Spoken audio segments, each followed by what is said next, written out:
કચ્છ જિલ્લાના બળદિયા ગામમાં આવેલ જળાશય આજે ગંભીર પ્રદૂષણના સંકટમાંથી પસાર થઈ રહ્યો છે। વર્ષ 2023થી સતત આ જળાશયમાં મળમૂત્ર અને દૂષિત પાણી છોડવામાં આવી રહ્યું છે, જેના કારણે પર્યાવરણ અને જૈવ વિવિધતા પર ભારે અસર પડી રહી છે। છેલ્લા 12 મહિનાથી ગ્રામજનો અને પર્યાવરણ પ્રેમીઓ દ્વારા તાલુકાથી લઈને રાજ્ય સ્તર સુધી અનેક રજૂઆતો કરવામાં આવી છે। સ્થળ નિરીક્ષણો થયા છતાં આજ દિન સુધી કોઈ કાયમી ઉકેલ લાવવામાં આવ્યો નથી। આ જળાશય અનેક પક્ષીઓ, મગર, કાચબા અને અન્ય જળચર જીવો માટે મહત્વપૂર્ણ નિવાસ સ્થાન છે।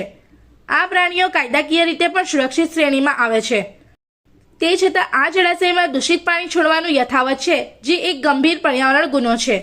વિશેષ વાત એ છે કે આવા જળાશયને ફરીથી બનાવવામાં લાખો રૂપિયાનો ખર્ચ થાય છે, જ્યારે હાલનું કુદરતી સંસાધન બેદરકારીને કારણે નષ્ટ થઈ રહ્યું છે। સ્થાનિક લોકો અને પર્યાવરણ પ્રેમીઓએ તાત્કાલિક વૈકલ્પિક વ્યવસ્થા ઊભી કરવા અને જળાશયને બચાવવા માંગ ઉઠાવી છે।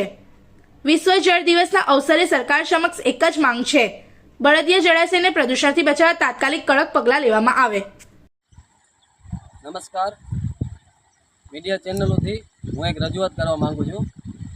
2023થી બળદિયામાં સ્મશાનની બાજુમાં આવેલ ડેમમાં સતત 2023થી દૂષિત પાણી મળમૂત્રવાળું ઠાલવવામાં આવે છે।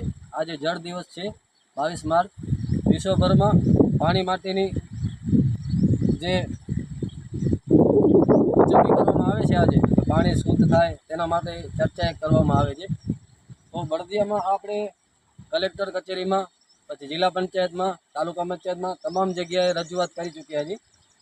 તમામ અધિકારીઓ અહીંયા નિરીક્ષણ પણ કરી ગયા છે કે આ વસ્તુ જે છે થાય છે એ ખરાબ થાય છે।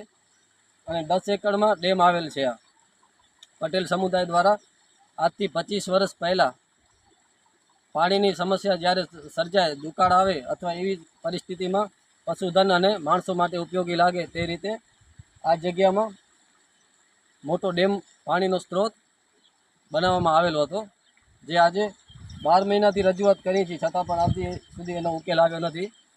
તો ગામના તમામ અગ્રણી સરકારી અધિકારીઓ અને જાગૃત જે પર્યાવરણવાદીઓ છે આનો ઉકેલ લાવે અને આ પાણીને ગંદુ થતાં અટકાવે। આ પાણીનો સ્ત્રોત જે છે સમગ્ર કંઠીપટ વિસ્તારમાં પણ જાય છે। અહીંયાથી કેરાથી ગજોડ, ટુમડી, આખર સુધી જાય છે આ પાણી બધું, એટલે બધું પાણીને દૂષિત કરે છે આ જગ્યા। તો આ દૂષિત પાણી છે મળમૂત્રવાળું પાણી છે। સમગ્ર ગામનું જે ગટરનું પાણી છે તેનું આમાં કનેક્શન દેવામાં આવ્યું છે।